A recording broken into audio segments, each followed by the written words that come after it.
Hello, and welcome back to Storytime. We're reading The Chocolate Touch. We're on Chapter 10. As we finished Chapter 9, we had John and his friend Susan having an apple dunking contest, and the water turned into chocolate syrup, and John went running away embarrassed. So let's see what happens next. Chapter 10. Dragging along and thinking of all the dreaded things that had happened, John had walked for about halfway home when he heard the cheery voice of his father. "Hello, hello!" called Mr. Midas, crossing over from the other side of the street. He was on his way home from the station. "You left the party rather early, didn't you?" "What?" Mr. Midas had just seen the patches and streaks of chocolate that were drying on John's face and on his clothes. "Good gracious," he said. "No wonder you left the party early. How did you do that?" John burst into tears. It had all been so awful, but now he could tell his father about his terrible day.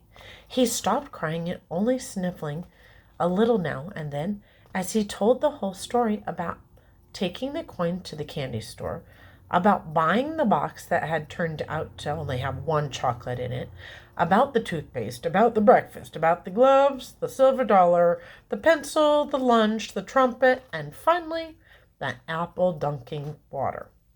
"You mean to tell me they really all turned to chocolate?" Mr. Midas asked. "You're sure you didn't imagine some of this?" "Oh, no," John assured him. "Well," Mr. Midas said, still looking doubtful, "we're only a couple of blocks from the candy store of yours.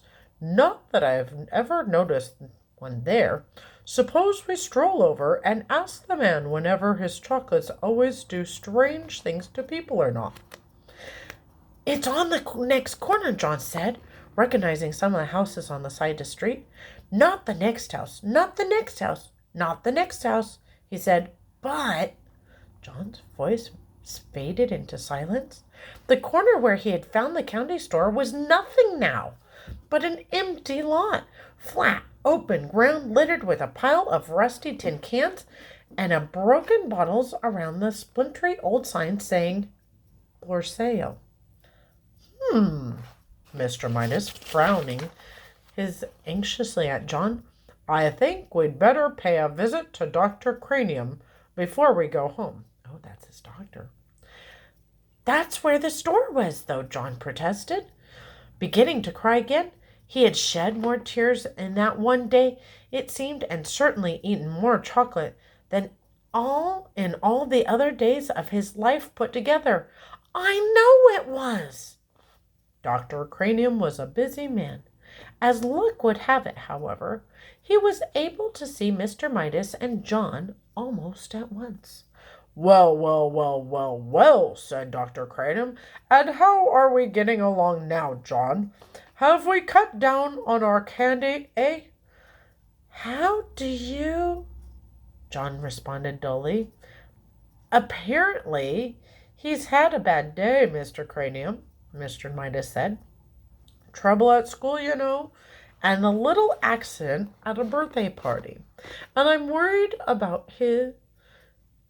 And what I'm worried about is that he keeps saying that everything he puts into his mouth turns into chocolate." "No more than a nursery fantasy, I'm sure," Dr. Cranium said to Mr. Midas. "Well, John," he went on, looking down and to smile, "suppose you tell me in your own words what the matter seems to be." "Everything I put into my mouth turns into chocolate," John explained. "Everything I eat and everything I drink changes into chocolate. I'm thirsty and I'm getting a pain, a bad one, I think." Dr. Cranium sighed, patiently invited John to open his mouth and say, "Ah." John said, "Ah." Dr. Cranium peered into John's mouth briefly and gave a low whistle. "This chocolate eating simply must stop," he went to the supply cabinet. "I don't think there's any time to be lost," he told Dr. called Mr. Midas. I'm going to give this boy some of my own special compound. Dr. Cranium's elixir, I call it. Never fails. Dr. Cranium settled on a large bottle from one of his cabinet's crowded shelves. He removed the top from the bottle. He got a spoon from another shelf. He filled the spoon with an oily, greenish-yellow medicine that had yellowish-greenish lights glinting in it. It doesn't taste very pleasant, Mr. Cranium warned John in a pleasant tone of voice, but I'm sure it will do the trick. Clear the stomach and clear your mind. That's what I always say. Dr. Cranium offered John the brimful of spoon. Must I? John asked his father. I know it'll turn into chocolate. Go on, Mr. Midas nodded encouragingly. Drink it down.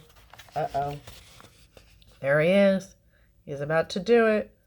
I don't know what's coming out of his mouth. I don't know if he's going to take a bite of it or if he's going to take chocolate. I wonder what's going to happen. John took the spoon between his lips. The medicine turned to chocolate. The spoon turned to chocolate. John choked and sputtered, and the chocolate syrup spurted from his mouth. Dr. Cranium dropped the spoon in alarm. When it struck the white tile floor, the chocolate handle snapped into several pieces. Mercy, Dr. Cranium!